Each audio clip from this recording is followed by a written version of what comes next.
많은 조언과 많은 충고들을 듣게 됩니다. 그리고 그 가운데는 이런 말들도 있습니다. 그 정도면 충분하다. 너는 너의 할 일을 다 했다. 그렇게까지 할 필요는 없다. 그리고 그렇게 하면 조금 위험하니까 조금 안전하게 가는 것이 어떻냐라는 말들입니다. 이런 말들의 공통점이 있습니다. 우리에게 있어서 듣기에 매우 합리적이다라고 하는 것입니다. 그리고 나를 염려하는 것처럼 들리며 실제로 어떤 손해를 피하게 해줍니다. 그런데 어떤 상황에서는 이 말이 조금 다르게 적용되기도 합니다. 이 말을 들었을 때 그 이 말대로 따라서 내가 어떤 일을 잠시 멈추고 그 일을 하지 않게 될 때에 그 말을 따르면 마음이 편한 것이 아니라 불편해지게 됩니다. 무언가 중요한 것을 잃어버리게 되는 것 같습니다. 왜 그렇겠습니까? 이런 충고들이 바라보게 하는 것, 그 정도면 됐다, 그 정도면 충분하다, 꼭 그렇게까지 할 필요는 없다라고 하는 말들이 바라보게 하는 것은 내가 지금 하고 있는 일을 하면서 손해보는 것 같은 상황을 전제로 하는 말들이기 때문입니다. 그것으로 인해서 지쳐 보이고 그것으로 인해서 잃어버리는 것이 있어 보이기에 그렇게 말을 하는 것인데, 하지만 그 충고들이 보지 못하는 것이 있습니다.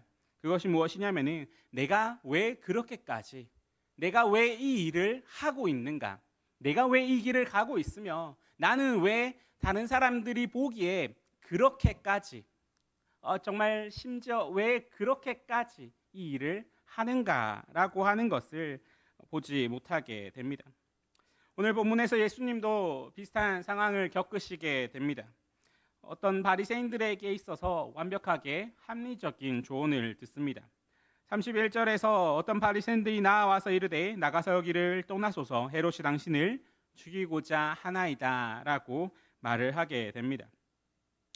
이 말은 어떻게 보면 참 예수님을 걱정하는 것처럼 보이고 어떻게 들으면 참 당연한 말처럼 들립니다. 생명이 위험한데 피하라는 것이 참 당연한 말이지 않습니까? 게다가 바리새인들이 예수님을 염려해서 경고해 주는 것처럼 보입니다. 그런데 이 말에는 심각한 문제가 숨어 있습니다.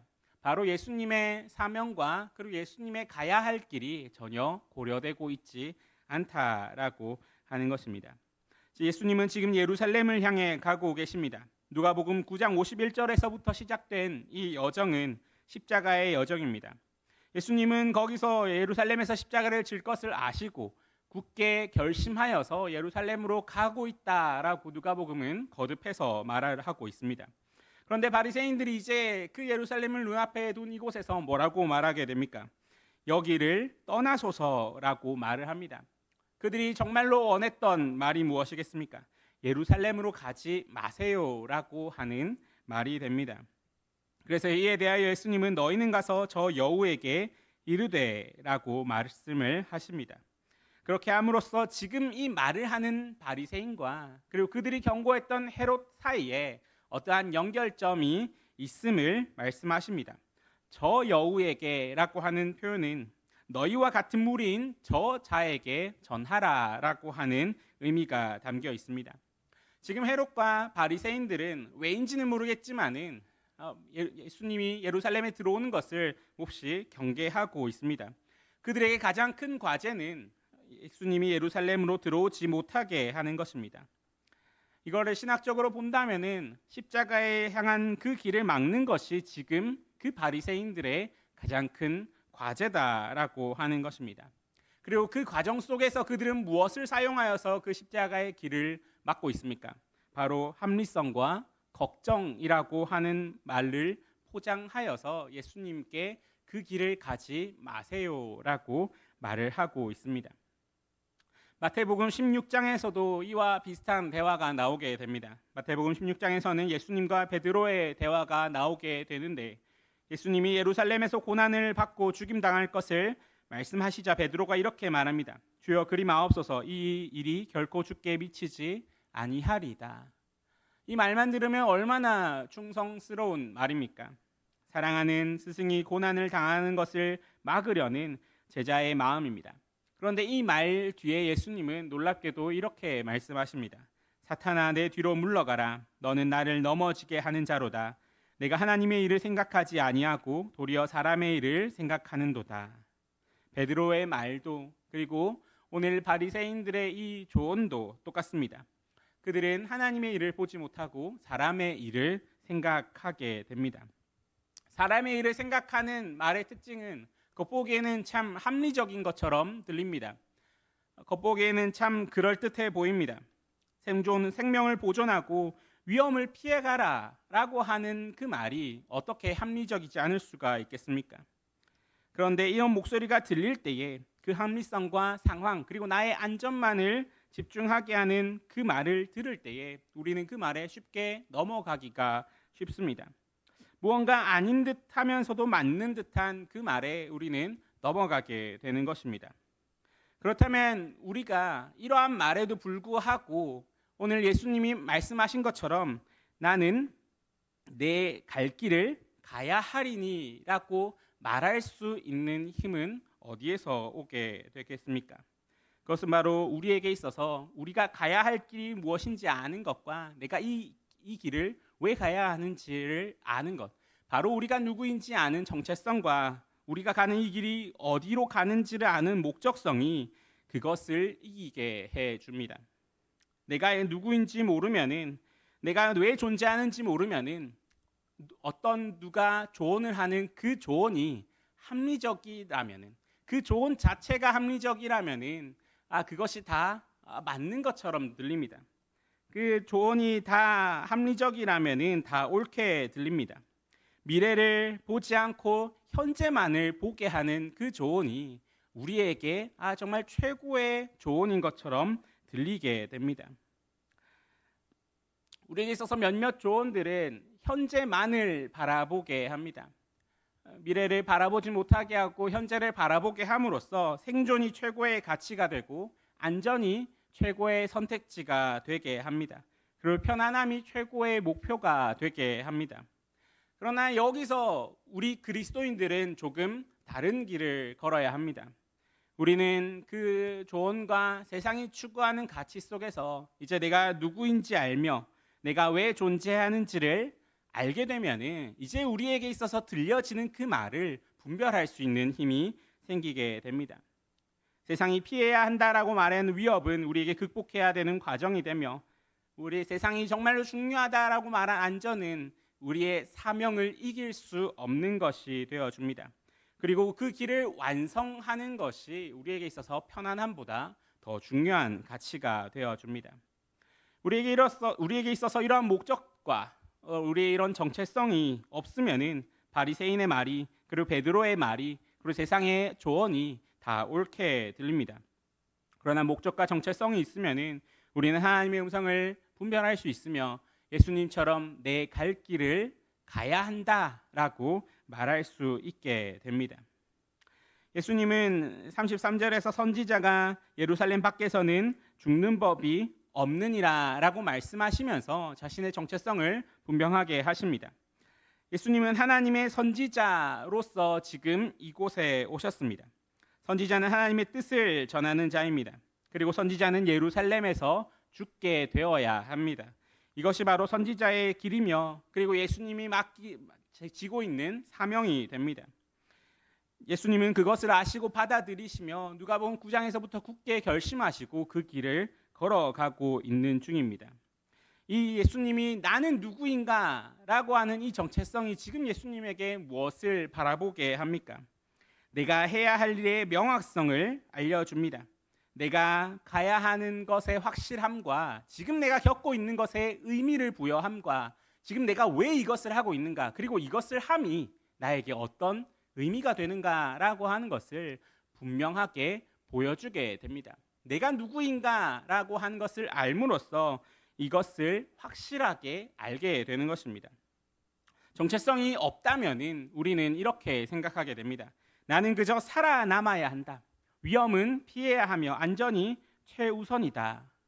왜냐하면 우리에게 있어서 내가 누구인지를 모른다면 내가 모르는 상황에서 할 수 있는 최고의 선택은 그저 살아남는 것이고 안전한 것이고 편안한 것이 되기 때문입니다.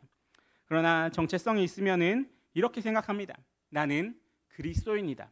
나에게 맡겨진 사명이 있으며 내가 걸어가야 할 길이 있다.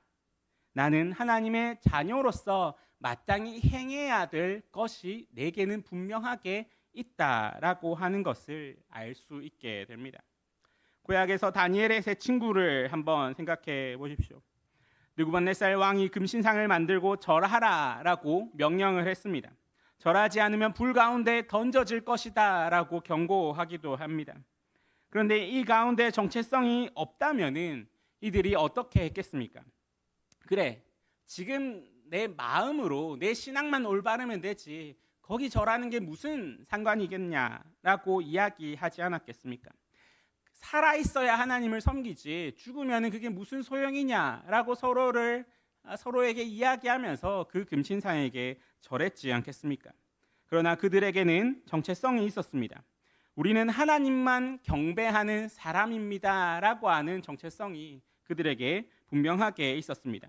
그래서 그들은 왕 앞에서 담대하게 이렇게 말합니다. 왕이여, 우리가 섬기는 하나님이 우리를 불 가운데서 능히 건져내시겠고 왕의 손에서도 건져내시리이다. 그렇게 하지 아니하실지라도 왕이여, 우리가 왕의 신들을 섬기지도 아니하고 왕이 세우신 금신상에게 절하지도 아니할 줄을 아옵소서. 그들은 자신이 누군지를 알고 있었기 때문에 단순히 어떤 선택에 있어서 위협을 피해가고 안전을 선택하고 편안함을 선택한 것이 아니라 내가 마땅히 해야 하는 바, 내가 가야 할 길을 걷는 선택을 하게 됩니다. 그리고 결과가 어떻게 됩니까? 불 가운데 던져졌지만 하나님이 건지셨습니다. 그리고 그들을 불에 넣었던 느부갓네살 왕이 고백합니다. 지극히 높으신 하나님을 찬송할지어다. 이것이 바로 우리가 나는 그리스도인으로서 이 세상을 살아간다. 나는 하나님의 자녀로서 그리고 나는 주님의 뒤를 따라가는 자로서 이 세상을 살아간다라고 할 때 그것이 주는 정체성의 힘이 됩니다. 정체성이 분명하면은 어떤 위협이나 어떤 옳지 않은 가치관과 그리고 옳지 않은 충고 속에서도 그것을 분별하며 내 자리를 지킬 수 있게 됩니다. 예수님은 32절에서 제3일에는 온전하게 되리라라고 말씀을 하십니다. 온전하게 되리라라고 하는 말은 원어로 텔레우이마이라고 합니다. 이 단어의 의미는 완성되다, 성취되다, 목적에 도달하다라고 하는 의미를 가집니다.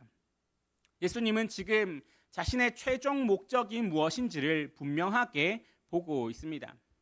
예수님은 십자가를 향해서 굳게 결심하시고 그 가야 할 길을 가고 계십니다.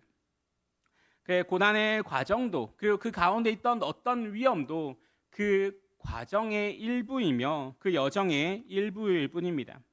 예수님에게 있어서 지금 가장 중요한 것은 내가 이것을 통하여서 어떤 위협을 받는가, 어떤 어려움을 받는가라고 하는 것이 아니라 내가 이 목표를 성취하는가, 이 목표를 향해서 달려가고 있는가, 아니면은 그 목표와 반대로 가고 있는가라고 하는 것입니다. 이러한 목적성이 있을 때 우리는 어떤 충고나 아니면 어떤 상황 속에서 내가 무엇을 해야 하는가라고 하는 것을 분별할 수 있게 됩니다. 목적성이라고 하는 것은 장애물을 평가하는 기준을 줍니다. 우리에게 고난이 있을 때 우리에게 있어서 우리가 어디를 향해서 가고 있다, 우리가 무엇을 향해 보고 있다라고 하는 것은 그 고난을 견딜 수 있는 이유를 만들어 줍니다. 그리고 어떤 유혹이 있을 때 그 유혹을 거부할 수 있는 힘을 가져다 줍니다. 같은 상황도 목적성이 있느냐 아니면 목적성이 없느냐에 따라서 완전히 다르게 해석되기도 합니다.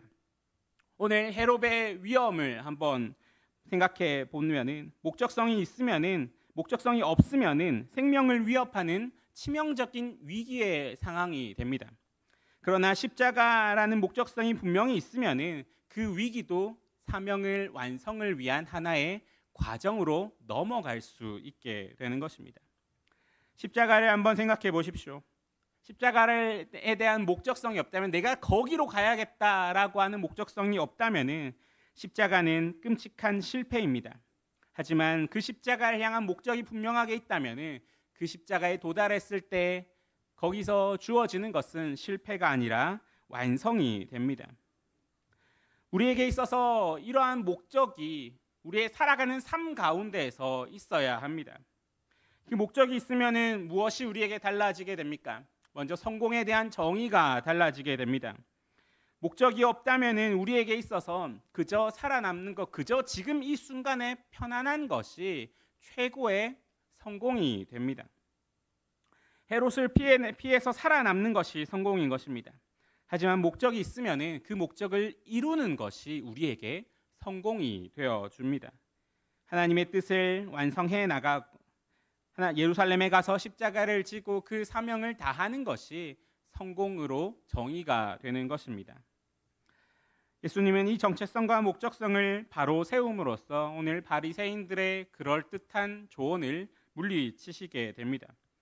우리도 이러한 정체성과 목적성을 바로 세울 때에 우리에게 있어서 세상이 말하는 세상의 가치관과 그리고 어떤 그럴듯한 유혹과 그럴듯한 가르침에도 흔들리지 않을 수가 있게 됩니다. 이외에 예수님은 그 모든 것을 이루어가는 하나의 동력을 말씀해 주십니다. 그것은 바로 사랑입니다. 이어서 예수님은 예루살렘을 향한 사랑을 드러내시는데 예루살렘이 어떤 곳입니까?